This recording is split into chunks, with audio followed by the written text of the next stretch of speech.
যেই মানুষটি এতদিন ধরে আপনার সাথে এক মুহূর্ত কথা না বলে থাকতে পারতো না, সেই মানুষটি ধীরে ধীরে কথা বলা কমিয়ে দিচ্ছে। ফোন করতে ভুলে যাচ্ছে, সময় মতো মেসেজ করতে ভুলে যাচ্ছে। নমস্কার, আমি অপরাজিতা, অ্যাস্ট্রো হাব চ্যানেলে আপনাদের সকলকে স্বাগত জানাই। আজকের ভিডিওটিতে কথা বলবো সম্পর্কের দূরত্ব বাড়লে কিভাবে তার প্রতিকার করা যেতে পারে। যেই সম্পর্কে আগে প্রচুর পরিমাণে ভালোবাসা ছিল, সময় ছিল, এফোর্ট ছিল, এখন সেই সম্পর্কতেই দেখা যাচ্ছে অনেকটা দূরত্ব, অনেকটা অবহেলা, অনেকটা অবজ্ঞা।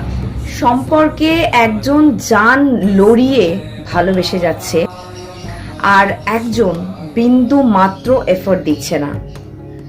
ঠিক এরকমটাই কি হচ্ছে আপনাদের সাথে? কল করলে কল রিসিভ করছে না, মেসেজ করলে ঘন্টার পর ঘন্টা কেটে যাচ্ছে, তারপরে মেসেজের রিপ্লাই আসছে, তাও কিছুটা শর্ট প্যাটার্নে, হ্যাঁ অথবা না, এরকম কিছু প্যাটার্ন।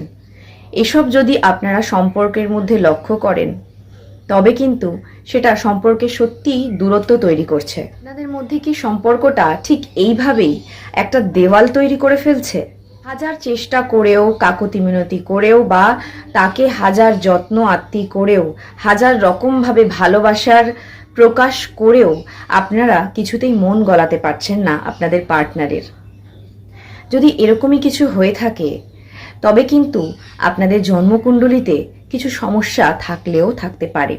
জন্মকুণ্ডলিতে এরকম ধরনের দোষ বা এরকম ধরনের কোনো গ্রহের যদি দুর্বলতা থাকে, তবে কিন্তু আপনি আপনার পার্টনারের থেকে দূরত্ব, অবহেলা, অবজ্ঞা এগুলো পেতে পারেন। লাল কিতাব জ্যোতিষশাস্ত্রে যেমন বিভিন্ন রকমের ঘরোয়া টোটকা থাকে, ঠিক সম্পর্কের দূরত্ব একদম কমিয়ে নিয়ে আসার জন্য কিন্তু দুর্দান্ত কার্যকরী একটা টোটকা আছে, যা লাল কিতাব শাস্ত্র অনুযায়ী মাত্র 21 দিন যদি আপনারা করতে পারেন, সঠিক নিয়ম অনুযায়ী, অবশ্যই আপনাদের পার্টনারের আকর্ষণ ফিরে আসবে ঠিক চুম্বকের মতো। ঠিক যেমন আগে আপনার জীবনে যতটা গুরুত্বপূর্ণ তিনি ছিলেন, বা আপনি তার জীবনে যতটা গুরুত্বপূর্ণ ছিলেন, সেই আকর্ষণ, সেই রকমের সম্পর্কই কিন্তু ফিরে আসবে আপনাদের লাইফে। এই 21 দিনের গোপন টোটকাটি আপনার পার্টনারের মনে হারানো আকর্ষণ এবং ভালোবাসাকে কিন্তু চুম্বকের মতো ফিরিয়ে আনতে পারে। 21 দিনের এই গোপন টোটকাটি ঠিক কি, ঠিক কোন উপায়ে আপনাদের মধ্যে এবং আপনার এবং আপনার পার্টনারের মধ্যে দূরত্ব কমে আসবে, আকর্ষণ ঠিক আগের মতোই হবে।